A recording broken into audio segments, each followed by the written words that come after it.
Не успели ученики Академии КИДС занять ведущие места на межрегиональной олимпиаде несколько месяцев назад, как маленькие гении порадовали родителей и педагогов новыми успехами. На международной олимпиаде в Баку несколько юных математиков приехали со званиями чемпион, вице-чемпион и бронзовый призер. 4, минус 42, минус 11, плюс 44, 55.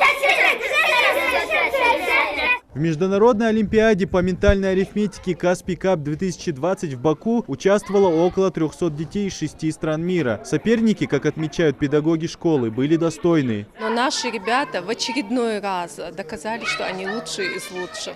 Это не первая наша международная олимпиада. Мы принимали участие в международной олимпиаде 2018 и 2019. Это город Дубай и Анталия.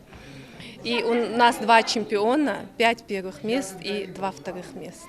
Для Мансура Гандалоева олимпиада в Баку – новый уровень. Ранее в подобных масштабных мероприятиях ему не доводилось участвовать. Свою команду он не подвел, заслужил чемпионское звание и оценку лучшего в своем деле. Олимпиада прошла очень отлично. Я рад за свое первое место. Давай мы тебя как чемпиона проверим. Сможешь ты ответить на вопрос, который я задам по твоей тематике? Хорошо. 43 плюс 11 плюс 34 минус 33 минус 14. 41. Правильно, молодец. Ментальная арифметика – это высокоэффективная программа развития интеллектуальных способностей детей, основанная на устном счете. Ученики школы КИДС каждый день показывают хорошие результаты и желание быть лучшими. Мой уровень был нормальным, но я справился. На будущем я обязательно планирую занять первое место. Увлекательно было и интересно решать примеры.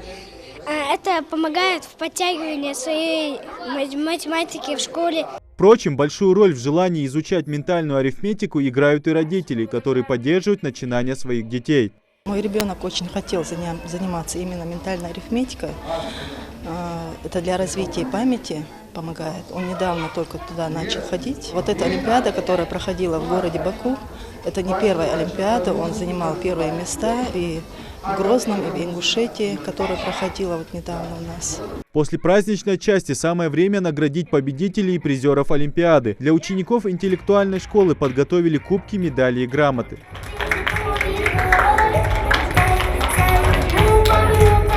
Ну а расслабляться ученикам еще рано. Впереди много олимпиад и бесчисленное количество примеров, которые ингушские математики, несомненно, решат. Идрис Ижиев, Адам Далаков, Новости 24.